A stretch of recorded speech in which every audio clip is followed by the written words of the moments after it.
الله وبركاته إلى شرف النبي مصطفى رسول الله صلى الله عليه وسلم وآله الكرام وأصحابه العظام شيء لهم الفاتحة.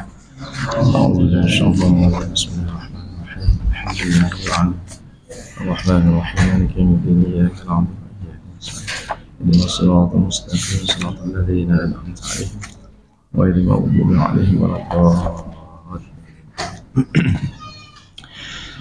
الحمد لله رب العالمين نحمده ونستعينه ونستغفره ونعوذ بالله من شرور أنفسنا ومن سيئات أعمالنا من يهده الله فلا مضل له ومن يضلل فلا هادي له. أشهد أن لا إله إلا الله وحده لا شريك له وأشهد أن محمدا عبده ورسوله. سبحانك لا علم لنا إلا ما علمتنا إنك أنت العليم الحكيم. Rabbi syrah li sadri wa yassir li amri wa hlul 'uqdatam min lisani yafqahu qawli. Allahumma zidna ilma warzuqna fahma amma ba'd. Yang semuliakan pengurusi surau Abbas, salat dan kuasa bersama tuan-tuan imam, tuan-tuan Bilal, muslimin muslimat, mukminin mukminat yang dirahmati oleh Allah Subhanahu wa taala. Alhamdulillah, bersama-sama kita merafakkan segala puji dan syukur kita pada Allah Taala kerana dengan diberikan taufik hidayah inayah kepada kita pada petang ataupun pada maghrib ini dapat sama-sama kita menyelesaikan salat fardu maghrib berjemaah, dan kita isi pula masa kita pada malam ini dengan majlis ilmu. InsyaAllah kita masuk kepada pada malam ini hadis yang ke-24 daripada kitab 40 hadis akhlak mulia dengan tajuknya disukai dan menyukai orang lain.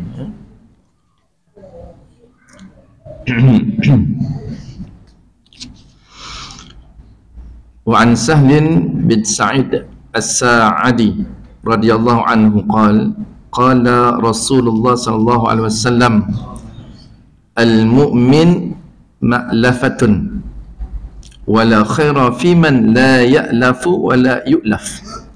Rawahu Ahmad. Daripada Sahal bin Sa'ad As-Sa'adi radhiyallahu anhu, beliau berkata, telah bersabda Rasulullah sallallahu alaihi wasallam, al-mu'min ma'lafatun, maknanya orang mukmin itu jinak dengan orang lain. Maknanya suka nak duduk bersama dengan orang lain, tak nak duduk sendirian begitu. Bukan tak naklah, suka duduk berkumpulan, berkawan-kawan. Maka tidak ada kebaikan orang yang tidak menjinakkan orang lain dan tidak mahu dijinakkan oleh orang lain. Maknanya apa tuan-tuan? Allah Subhanahu wa taala tak ada kebaikan, manfaat, faedah orang yang tak suka nak duduk berkumpulan dengan orang lain, duduk seorang-seorang, tak ada manfaatnya. Kalau kata pepatah Melayu apa, ibarat kera sumbang, nak sendirian, tak suka duduk dengan kelompok orang lain dan tidak mahu dijinakkan oleh orang lain. Orang nak berkumpulan, nak kawan, dia pun tak suka begitu. Kita tengok keterangan ataupun penerangan daripada pengarang kita ini, almarhum Syekh Ahmad Fahmi Zamzam rahimahullah taala.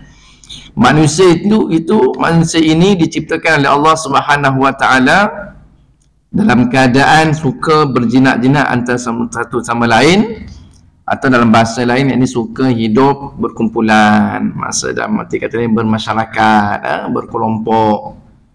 Manusia begitu, tidak suka duduk sendirian. Bahkan Nabi Adam alaihissalam tatkala berada dalam syurga pun merasa kesunyian, kesunyian. Maka dia mahukan pendamping, peneman dalam syurga.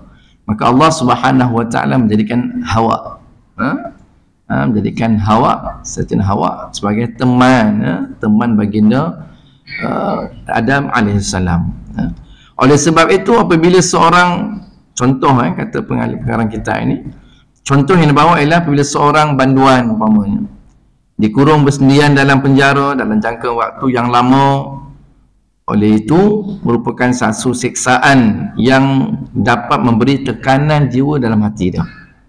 Duduk seorang-seorang, nak cakap ni apa, cakap yang dinding, dia beri satu tekanan jiwa daripada banduan itu. Biasa duduk boleh sembang, boleh berkawan, duduklah puluhan tahun contohnya kan. Bila ada urusan tentu barulah boleh nak jumpa orang guna, masuk balik sel dia, kan. Oleh kerana demikian bertentangan dengan fitrah manusia itu sendiri yang suka nak bergaul, berjumpa dengan orang lain, maka dia menafikan ataupun menidakkan fitrah manusia yang jiwanya suka kepada begitu, suka berkumpulan, berkawan-kawan. Tidak nafikan kadang-kadang manusia perlu menyendiri, tak nafikan juga pada masa yang sama ada kalanya manusia kena duduk perlu bersendiri dalam usaha mencari ketenangan dan kedamaian jiwa. Sebab itu disebut sebagai baginda Nabi SAW pun duduk dalam keadaan masyarakat yang Nabi bertahan kan di Gua Hira kan, bersendirian duduk sana. Ada masa perlu macam tu. Bahkan kalau orang yang ambil tariqah, dia istilah bersuluk, mengasingkan diri daripada dunia semata-mata tujuan kerana Allah Ta'ala, berkhulwah. Kita kalau kata khalwat ni benda yang buruk kan. Sebenarnya istilah khalwah ni satu bila digunakan kepada tempat yang jadi nampak tak elok kan. Sebenarnya berkhalwah ni bagi orang yang sedang mengasingkan diri, tujuan untuk apa tuan-tuan? Untuk nak mendekatkan diri kepada Allah. Berkhulwah, mengasingkan, bersunyi-sunyian, maksud itu berkhulwah itu bersunyi-sunyian diri dengan Allah Subhanahu Wa Taala. Maka orang yang bersuluk nak ni untuk tujuan apa? Nak merenung diri, muhasabah, nak bersihkan diri daripada segala anasir-anasir luar, yang manusia kita duduk di luar tu macam-macam benda kan. Jadi kita duduk ni berkhulwat, beruzlah pada Allah Subhanahu Wa Taala, perlukan pada pengasingan diri tersebut. Namun setelah itu dia perlu kembali semula kepada fitrahnya untuk bersama-sama orang ramai. Tak ada dia mengasingkan diri sepanjang masa. Ada kalanya perlu, kalau orang yang berkhalwat ataupun orang yang bersuluk, ada masa hari-hari dia, ada tempoh dia, dia tidak berterusan begitu. Bahkan dalam mereka ini menjalani proses berkhulwat atau proses kita panggil apa, bersuluk, mereka tidak meninggalkan tanggungjawab ataupun kepada soal apa, hubungan. Jelas sudah dia berkhalwat tu ataupun bersuluk tu memang tujuan ibadah kepada Allah Ta'ala, dan tidak menafikan hubungan dengan yang lain. Contohnya dia berkhalwat, dia bersuluk, sembahyang Jumaat pun tak pergi, tak boleh dia kena pergi sembahyang Jumaat. Dia berkhalwat, sembahyang Jumaat pun tak pergi, salah tu. Tak betul dia punya tu, pemahaman salah tu. Tempat saya tu ada tempat suluk di Lengging tu, dekat belakang pekan tu. Belakang pekan tu, bila hari Jumaat, bila dalam tempoh diorang bersuluk tu, hari Jumaat diorang semua pergi sembahyang Jumaat. Tapi diorang kena serubung macam ni lah, duduk, dia tak nak apa terganggu dia punya kalau suluk dia tu. Duduk senyap, tak boleh nak sembang-sembang, nyembang-nyembang, makan pergi, tak ada. Dan tempoh tu dia pergi sembahyang Jumaat. Bila dia pakai serban tutup itu kan, ini orang bersuluk lah ni. Kemudian bila dah habis sembahyang Jumaat, dia pun balik ke semula tempat dan teruskan proses yang itu sampai habis dia punya suluk dia tu. Ini bagi orang yang mengambil tariqah lah. Macam di belakang pekan Lengging tu, tarikat Asy-Syadzaliyah Al-Khalidiyah, kan?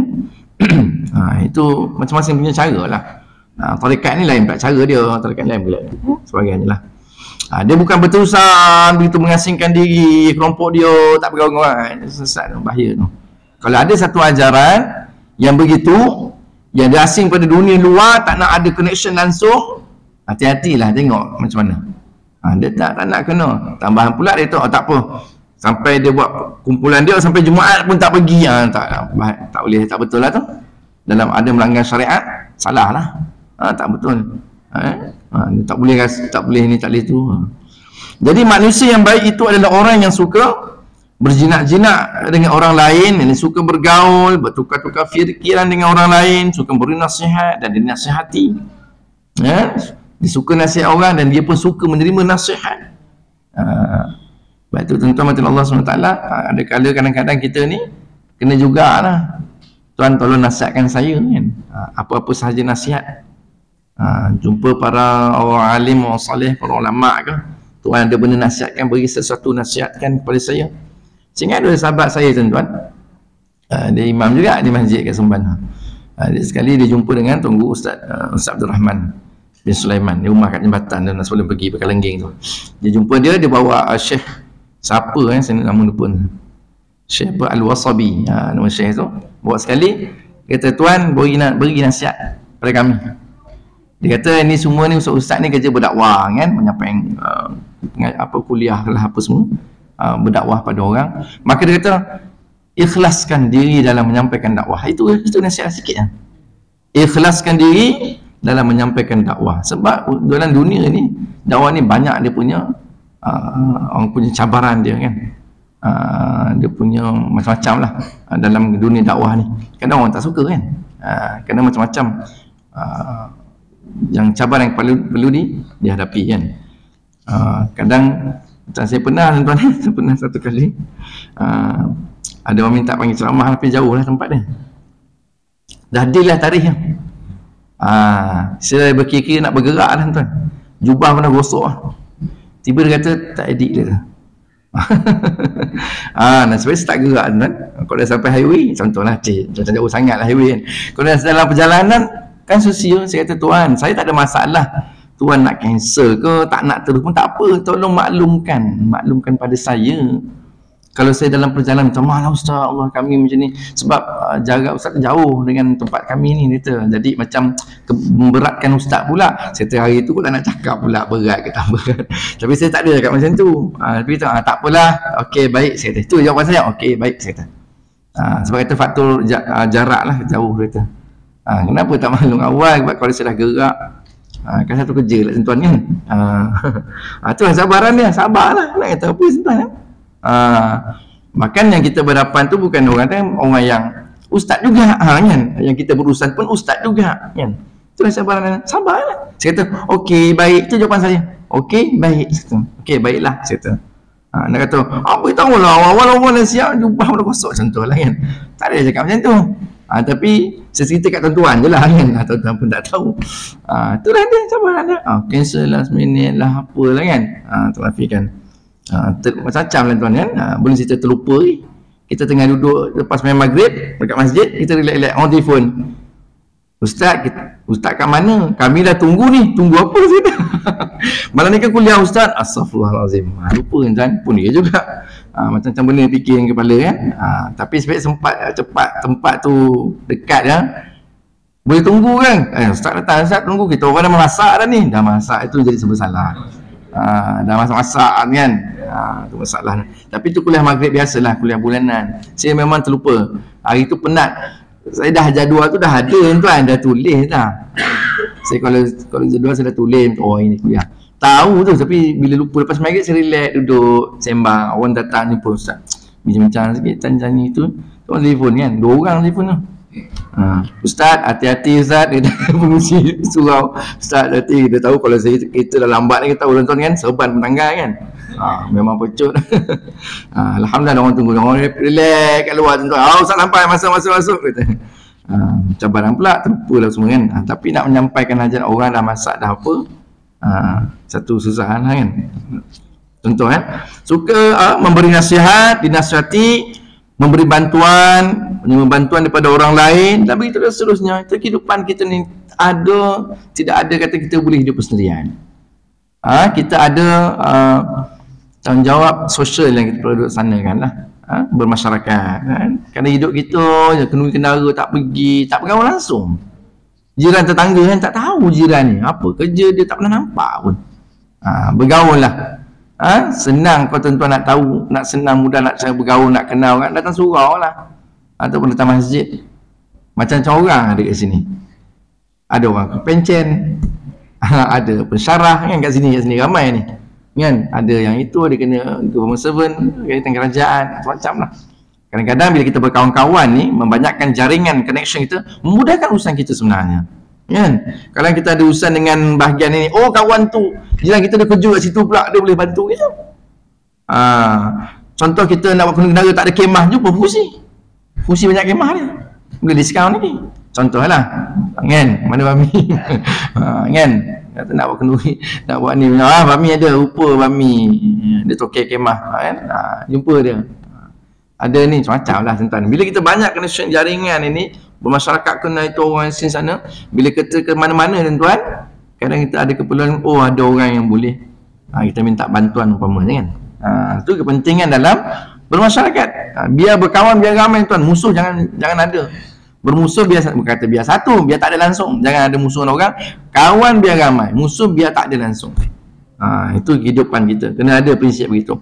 Jadi kalau ada orang yang tidak suka bergaul dengan orang ramai, atau dia sendiri tidak mahu diajak bermesra-mesra dengan orang ramai, tak mahu dia tuan, maka hal ini amat kurang kebaikannya dan kurang mendapat kebaikan daripada orang lain. Bila kita nak memerlukan pertolongan, bantuan, susah. Satu hari tuan-tuan, dah lama Ustaz, kereta bateri kong tak macam mana, lupa pula apa benda, dah lampu tak ada, kong bateri. Saya tahu alamak macam mana ni kereta ni kan, nak kena apa, saya masuk dalam WhatsApp masjid ni, Allah bateri kong saya kata siapa boleh beri bantuan, kejap datang kejap datang. Ustaz ada kat mana ni? Adalah ni rumah mentua ni, saya kata kejap saya datang kejap Ustaz, kejap. Saya satu hari mengajar di Pajam. Biasalah kita kenal lah, kita mengajar ni tuan-tuan kenal lah saya kan. Sana tiba tayar kena paku. Saya nak balik saya buka pintu kereta kan, Ustaz, kereta Ustaz ada budak lah, Ustaz, kereta Ustaz bocor, kata pancit, kita budak tu tengok, ya Allah kan, pancit. Saya tengok kan, tiba orang ramai, kenapa Ustaz? Kereta ni tayar kena paku pak. Tengok, ni besar ni, nak apa besar? Ada spare tayar tak? Kata, ada, saya kata.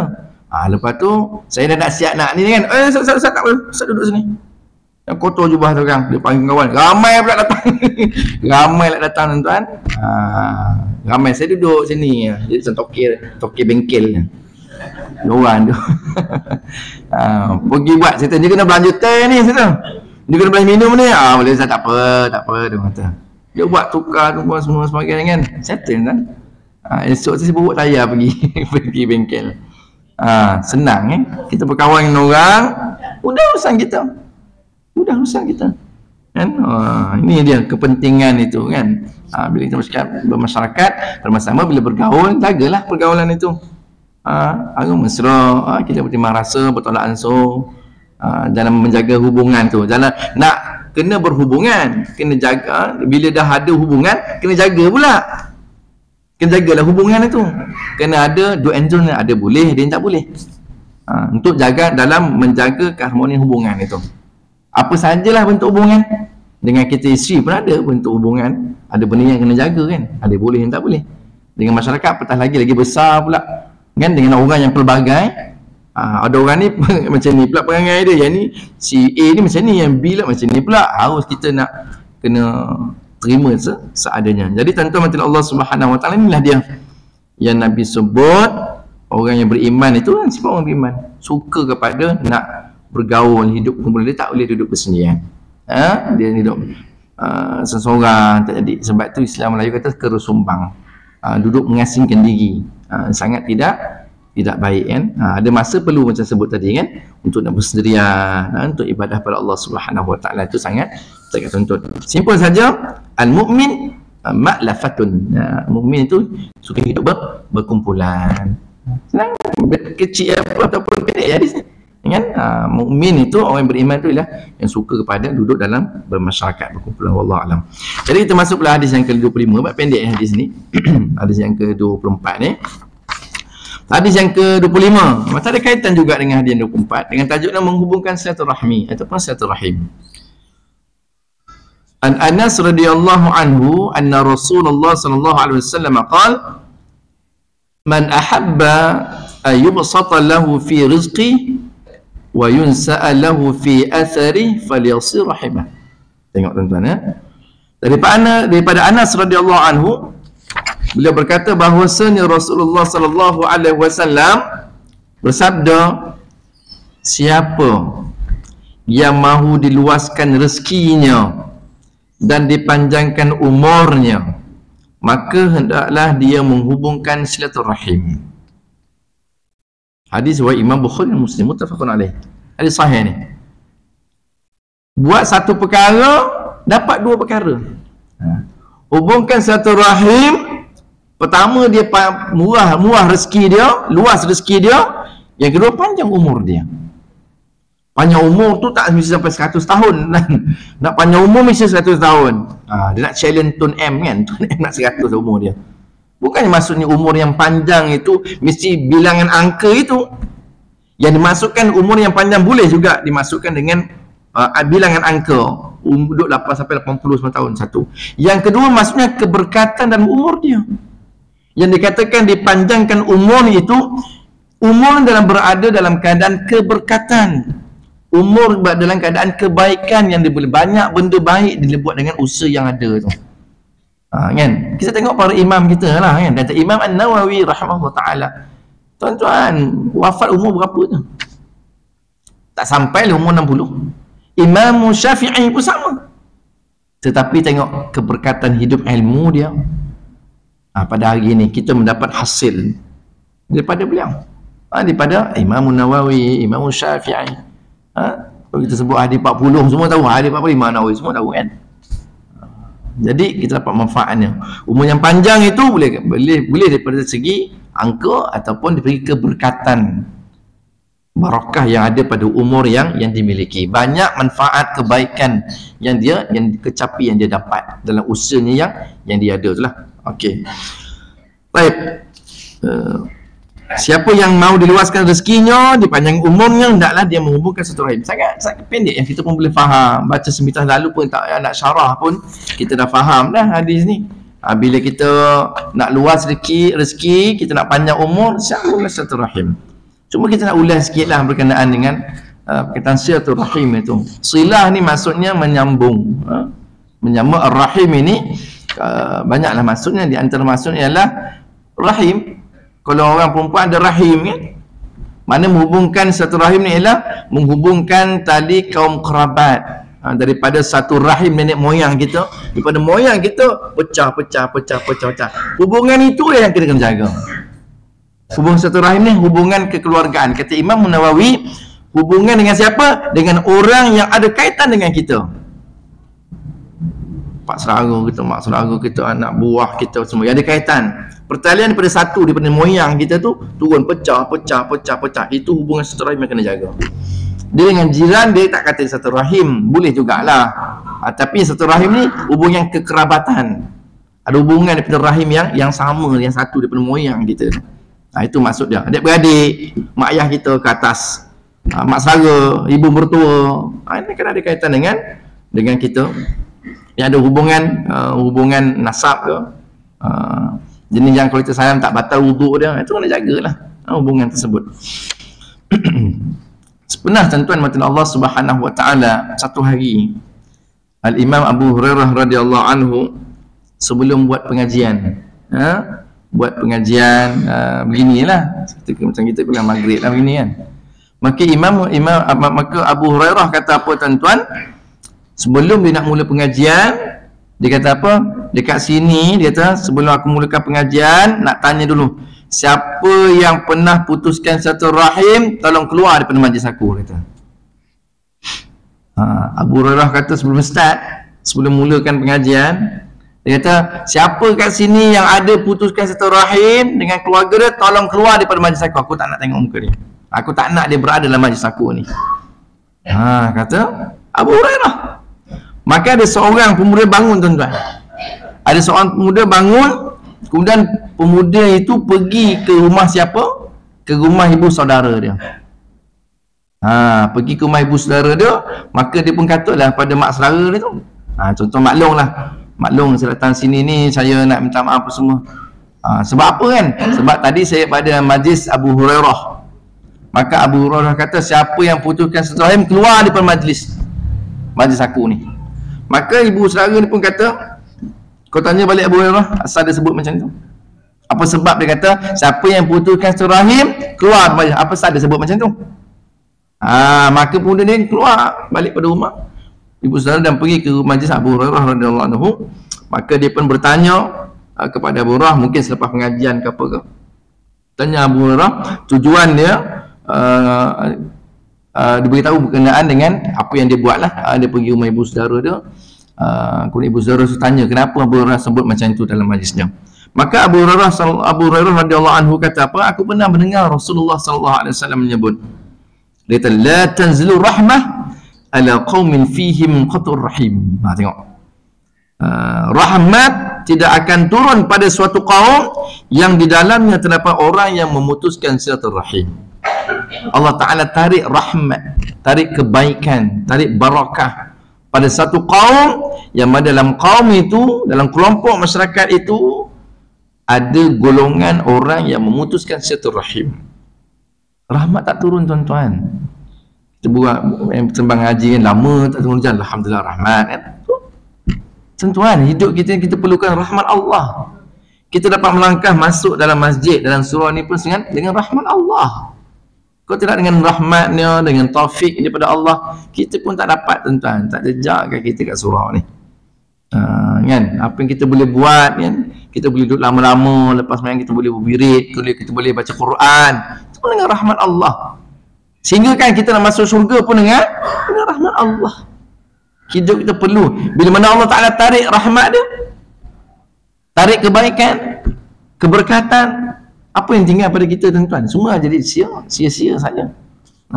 Sebab kita apa yang kita buat semua nak dengan jalan untuk mendapat rahmat Allah. Kita nak masuk syurga, apa prasyarat dia? Prasyarat syurga tuan-tuan dengan rahmat Allah. Syarat untuk dapat rahmat Allah Ta'ala dengan jalan kebaikan, dengan jalan ketaatan. Tapi malahlah kita buat kebaikan, buat ketaatan, tapi Allah tak bagi rahmat kepada kita. Tak ada ganjaran, tak ada faedah dengan apa yang kita buat. Dengan sebab apa? Sebab kita telah mutukan silaturahim. Sebab tu penting.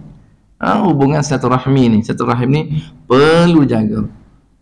Di antara ni sebab Allah Subhanahu Wa Taala tak tunggu rahmat pada kaum bila ada kaum tu putus silaturahim. Cek baliklah. Ada tak di kalangan family kita ni ada yang kita tak puas hati ke, ataupun ada benda yang menyebabkan hubungan tu terputus dan sebagainya, kena tengok tuan-tuan. Dan ada juga disebut tuan-tuan, di antaranya ialah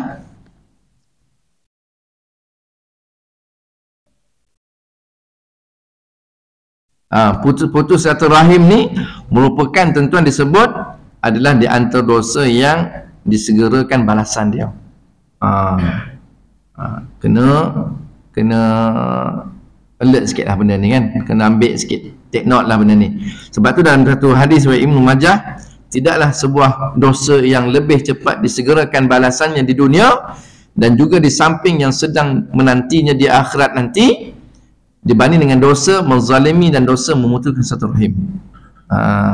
Dosa zalim orang, dosa memutuskan silaturahim, cepat balasannya dekat dunia pun Allah Ta'ala dan beri azab.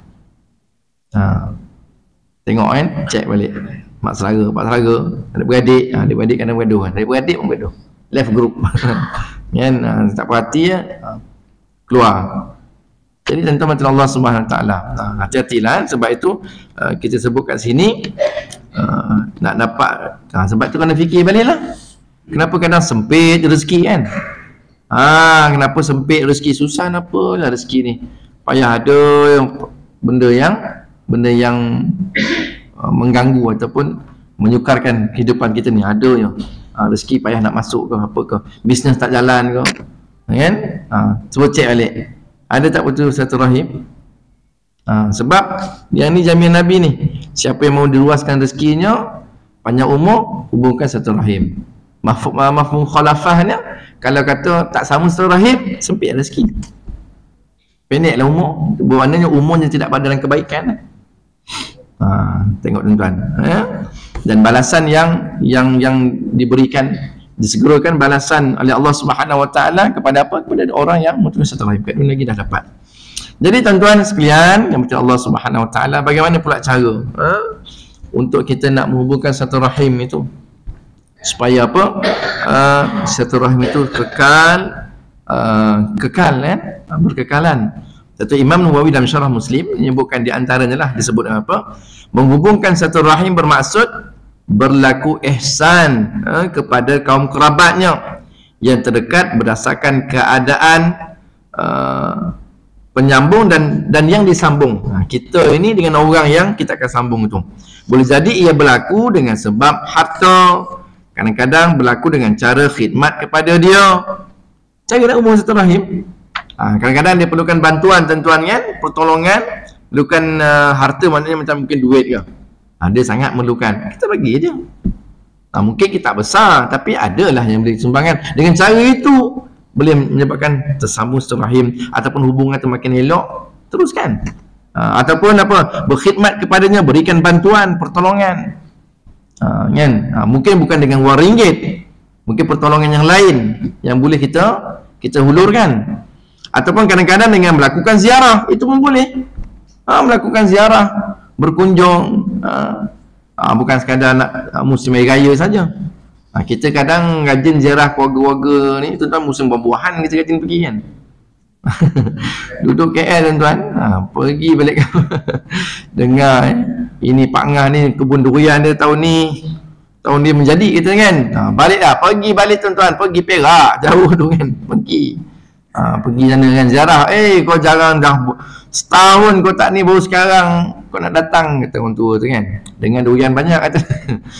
Sebab durian kau datang ya, kata kan. Kan. Jadi bukan sebab itulah semata kan. Kemudian apa, ataupun dengan jalan yang mudah, memberi dan menjawab salam. Kita kadang tuan-tuan, dia sebenarnya kita tahu kita ni, sana nak tahu kita ni putus silaturahim. Saya tak sebut pun putus silaturahim dengan awak, dia tak sebut pun. Macam mana nak tahu? Ni kat sini letaknya hati kita ni. Kalau kita tak suka menyampah ke, ada rasa macam tak seronok orang tu, dah terputus silaturahim dah. Kita tak sedar je kan. Tak perlu pun nak ada ungkapan, percakapan, saya putus satu, kau jangan jejak rumah aku lagi. Itu drama kan, tidak semestinya begitu. Kalau ada hati kita tak seronok dengan orang itu, ini kawan kerabat kita ni, kita dengan akak kita tak suka dia, putus silaturahim. Tak payah diungkapkan pun, tak payah disebut pun. Suka, hati kita tak suka dengan dia kan. Tapi jalan nak menyambung macam mana? Yang kata dah terputus kan, tak suka tak putus, Assalamualaikum, terjalin balik semula dah ikatan silaturahim itu. Tak payah nak cakap tuan-tuan, cakap dekat telefon pun kan, Assalamualaikum, apa khabar Kak Long, itulah tetap balik semula silaturahim itu tuan-tuan. Itu dia tu. Ini cara berbagai lah, di antara saya sebutkan tadi lah. Sekali mungkin tanya khabar kan. Kemudian reply message dia kan, tengok kita dalam grup kita tak suka, contoh kan, kita ada masalah dengan Kak Long ni, tiba kalau tak Facebook kan, tiba dia buat status, kita like lah status dia kan, tengok adik aku like pula status aku dengan mana dia okey lah kot, mungkin dia tak marah lagi. Itu pun boleh, walaupun nampak sangat simple lah. Ataupun kita letak kalau kata pasal emoji yang apa, senyum ke, suka ke, dia pun tengok, adik aku suka ni, pun dah boleh. Tapi yang terbaiknya dengan lafaz Assalamualaikum lah. Sekurang-kurangnya kita sebut begitu. Kemudian apa lagi, memberi pertolongan, ziarah, memberi hadiah, tahadu tahabbu, berilah hadiah, nanti kamu akan dikasihi, disayangi. Beri hadiah pun di antara jalan cara nak ni selain pergi berjalan keluar, bagi suami siapa kan dia outstation, Zak pergi Langkawi kan, Zak pergi sana sini kan, tinggal di sini beberapa hari kan, balik tu bawa lah sesuatu, bagi anak sikit, beli something kan. Mungkin tak besar lah nilai dia, tapi ada sesuatu. Jangan minyak gamat, jadi kahwin minyak gamat tuan-tuan, tak payahlah kedai 22 mat apa ni pun ada minyak gamat. Minyak gamat yang pening kali tuan. Beli sesuatu yang ni kan, tak si coklat kecil manis pula kawan tu, kita dah tahu dia kecil manis, kita beli coklat lagi. Kan, ini apa ni, perli ke apa ni kita kan. Dengar dia pun dah makan ubat kecil manis tak, kita beli kahwin, beli pula coklat lagi. Ya tuan, beli abang ni perli ke apa ni, tengoklah. Soal anak, sebab Nabi sebut memberilah hadiah, saya kamu akan kena tahadu tahabbu. Itu jangan peranan penting untuk memberi ni. Jangan kita pandang benda yang macam tak ada apa dah, bukan bagi lama pun, tak lama kekejap kan. Kadang tuan-tuan saya jumpa ada orang tu, dia dah makan, ada macam program apa, ada kuliah subuh apa, makan sekali kedai, singgah kedai, Haji dah makan dengan masjid ni. Orang rumah dia tu Kita dah makan, takkan kita ni lah, kesian lah dia, tak ni lagi, kena beli juga. Kadang apa yang dia makan tu, itu juga dia bawa balik kat rumah. Dia ingat orang rumah dia. Tengok, very simple. Kan? Dia makan tak duli kan, dia nak kenyang, dia senawa balik rumah. Kan? Abang nak makan kan? Dah. Lah, kawan ni tak boleh bawa kan? Kenapa tak? Dah tak beli apa-apa ke? Kau tak cakap? Kata, tunggu orang rumah cakap pun nak beli. Alah, hai. Ini tentu kena rukiah dengan suami je ni. Baca ayat kursi 3 kul kan. Dia tak tahu dia makan dia. Ada tuan-tuan, dia ada dia apa yang dia makan teringat ya. Beli sikit kat orang rumah kata. Tahu dia makan hari ni, dia nak makan apa? Makan mi kari tu. Sedap betul lah mi kari tu. Cakap dia, tak lawak. Tak beritahu kata, tak WhatsApp pun tengok dia pun tak ada pun kata. Jangan macam tu tuan-tuan ya. Itu contohlah. Apa lagi? Kemudian apa lagi tuan-tuan? Tu orang kata apa? Sikit tanda ingat, banyak tanda ada kan? Macam tu. Tu orang Melayu kita sebut. Dapat bagi ada lebih kita bagi. Ada kurang sekadar ingatan, itu budi bahasa lah kan? Kita ziarah kan, kaum kerabat kita, pak saudara, kerana ziarah balik. Sama juga kita balik kampung ke. Balik kampung tu bawa lah buah tangan. Kan? Kita duduk situ sampai anak suci sekolah, kita hantar anak kita kat situ. Paling tidak berilah barang dapur. Orang tu beli beras, beli apa, anak kita duduk situ lama ni. Dia salah, tinggal anak mana kerja kan? Tinggal orang tu beras tak ada, tak cek pun orang tu ikan ada ke, ayam ada ke. Anak kita duduk rumah dia, dah orang tu nak keluar belanja. Dia seronok lah tuan, nak cucu dia petang-petang ajak naik motor makan canai. Okey lah tu. Dia lagi suka ni. Betul, tapi kita sebagai mak ayah bagi ni ayah duduk belanja sikit lah, ni anak budak boleh je, boleh, dia nak telefon datang hantar cucu kan. Kita bagi duit, ni duit belanja sikit lah, dah budak ni kalau ada apa-apa belanja beras, ayam, ikan bawa balik. Seronok lah untuk tu, benda dia tak payah nak keluar lagi. Kau duduk sini anak cucu jaga, dia dah siap, dia penuhkan petai kan, apa anak nak makan boleh masak. Macam tu cara tuan-tuan. Itulah untuk hubungan eratkan satu rahim. Kemudian apa lagi? Mengirim doa. Doa pun cara boleh, cara menghubungkan satu rahim. Doa yang terbaik, kita berdoa untuk seseorang tanpa pengetahuan. Dia tak tahu pun yang kita doa kat dia. Sebab bila kita doa kepada orang lain tanpa pengetahuan dia, Allah Ta'ala hantar satu malaikat yang akan mengaminkan doa kita itu. Kalau kita doa sendiri tuan, tunggulah Allah Ta'ala nak makbul tak makbul. Memang Allah Ta'ala akan makbulkan, tapi cara yang berbeza lah. Kita doa, bila kita doakan pada orang lain, maka Allah Ta'ala hantar satu malaikat yang akan mengaminkan doa kita. Ya Allah, sahabat aku sekian-sekian ni dia sakit, ya Allah kau sembuhkan sakit dia. Contoh kita ada sahabat sakit, kita orang kata ni ada saudara kita ni dia sakit, jadi kita buat solat hajat lah. Lepas habis sembahyang isyak ni kita solat hajat, kita doakan kesembuhan sahabat kita lorong sekian kan, dia ni tak sihat dengannya, kita solat hajat lah, kita doa sama-sama. Beliau ni sungguh rajin datang surau, semua orang yang baik kan. Kita doakan ramai kan. Ada malaikat Allah Ta'ala hantar, doakan sebab kita pun diberikan kesihatan. Doa kepada orang sihat, Allah Ta'ala beri kesihatan kepada kita. Doakan, ya Allah sahabat aku ni, dia ni buat dalam keadaan, kita dengar cerita dia payah sekarang ni, selagi lepas Covid tak ada kerja sampai sekarang ni, buat kerja freelance lah, kejap buat kerja tu apa yang ada kerja, dan dia ada boleh masuk, ustaz saya pun kerja lah. Ada orang macam tu tuan-tuan. Kita doa, ya Allah, dan dengan kesusahan kau bantulah ya Allah, keleraikan kesulitan, pemudahkan urusan ke depan. Ada mereka hantar, ya Allah kau pun sama, apa yang kau doakan kau pun sama dapat. Tengok, tapi kita tak banyak macam tu, tak ada orang yang doakan.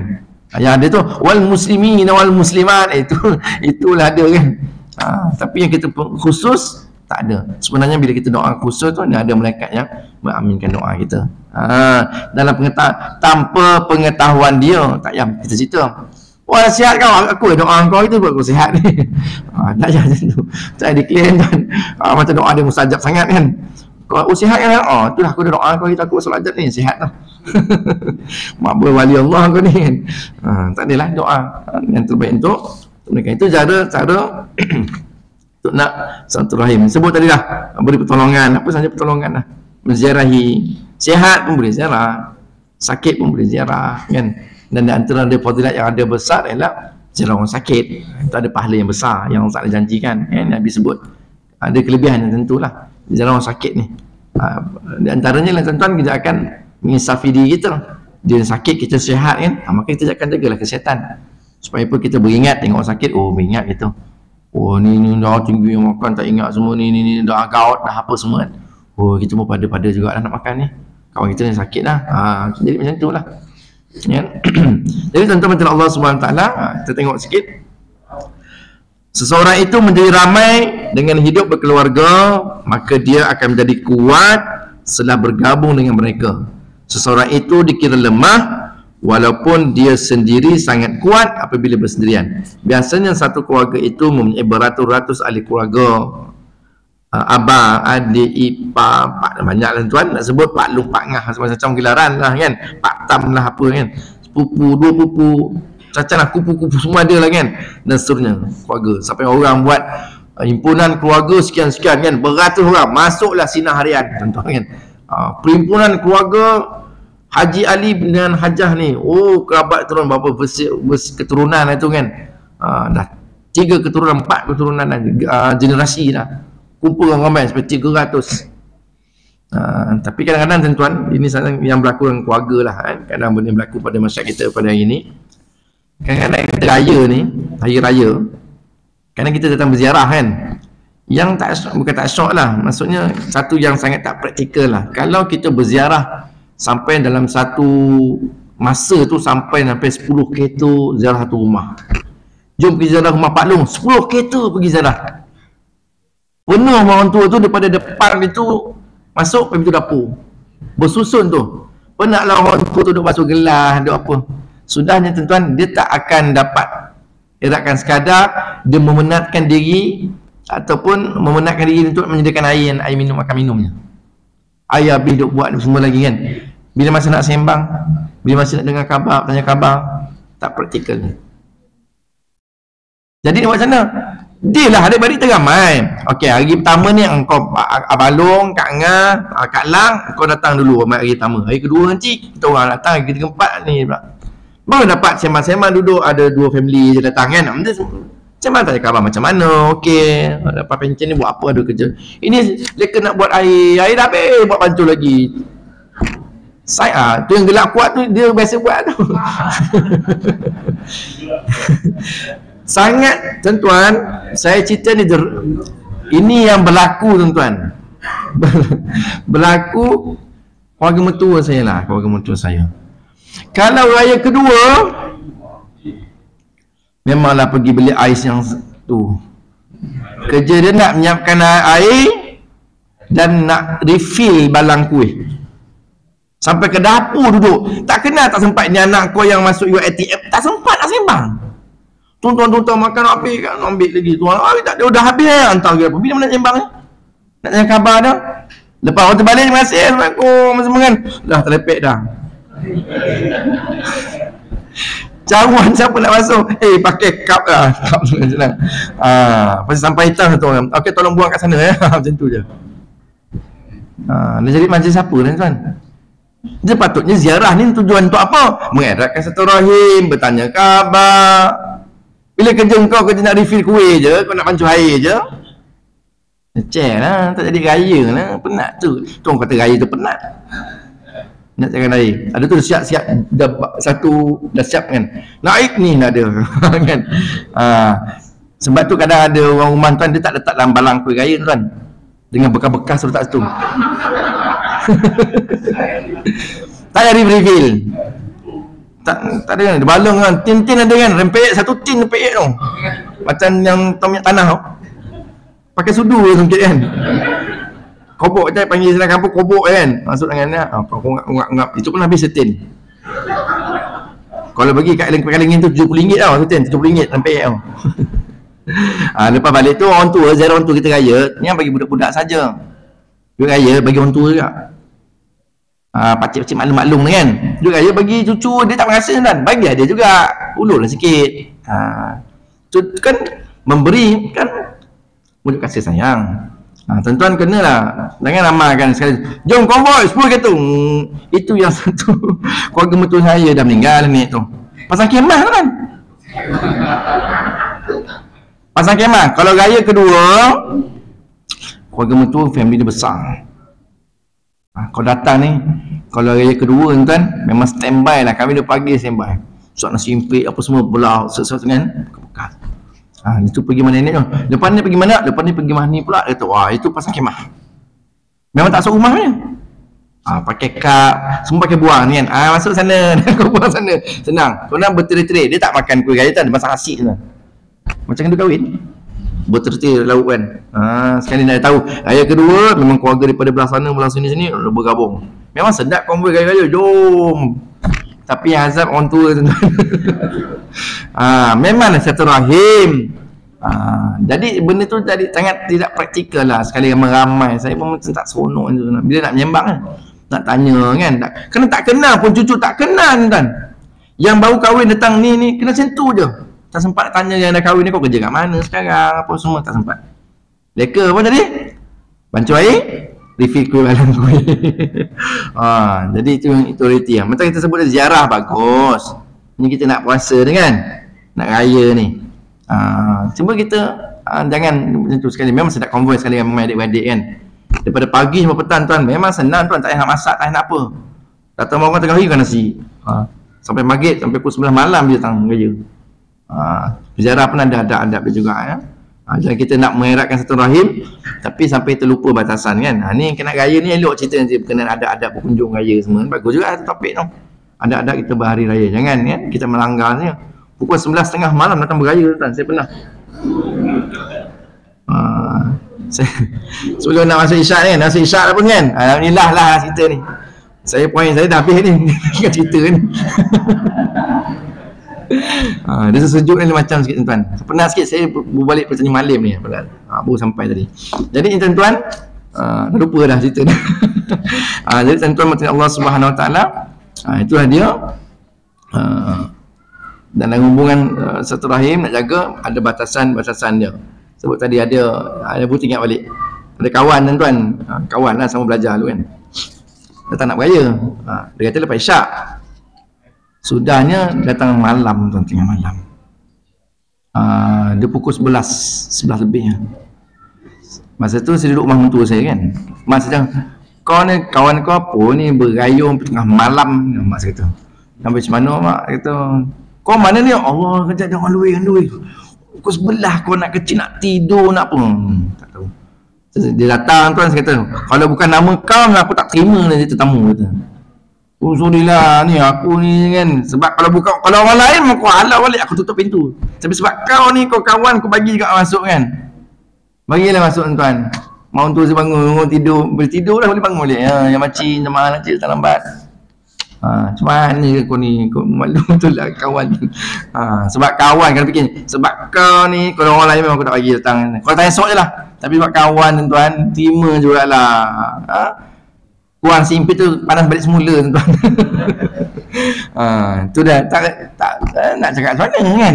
Tu tamu gaya tak ada silap gaya sampai nak langgar adab, tak tahu orang nak tidur, orang nak berehat. Jangan sebab alasan sebab gaya tak boleh kan, boleh macam tu. Pukul 7 datang beraya tuan, orang nak sembahyang maghrib, kita pun pakai towel nak pergi masjid, pergi nak mandi. Assalamualaikum beraya. Dahlah kita bilal masjid kan, bilal surau kejap ni pergi azan. Bila lewat dia beritahu kan, contohlah.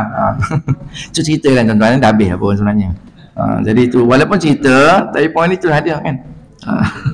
Jadi Allah alam kan, kali itu tuan-tuan banyak cerita lah malam ni kan. Sallallahu. Jadi insya-Allah mudah-mudahan ada manfaat. 2 hadis kita baca, mudah-mudahan ada manfaat bersama lah insya-Allah. A'udzubillahi minasyaitonir rajim. Bismillahirrahmanirrahim. Alhamdulillahirabbil alamin wassalatu wassalamu ala asyrafil anbiya wal mursalin wa ala alihi washabihi ajma'in. Iftah lana futuhal arifin warzuqna fahman nabiyyin wa rizqal mursalin wa ilhamal malaikatil muqarrabin bi rahmatika ya arhamar rahimin. Sallallahu alaihi sayyidina Muhammad wa ala alihi washabihi wa sallam. Walhamdulillahil alamin. Subhanakallahumma wa bihamdika asyhadu an la ilaha illa anta astaghfiruka wa atubu ilaik. Assalamualaikum warahmatullahi wabarakatuh.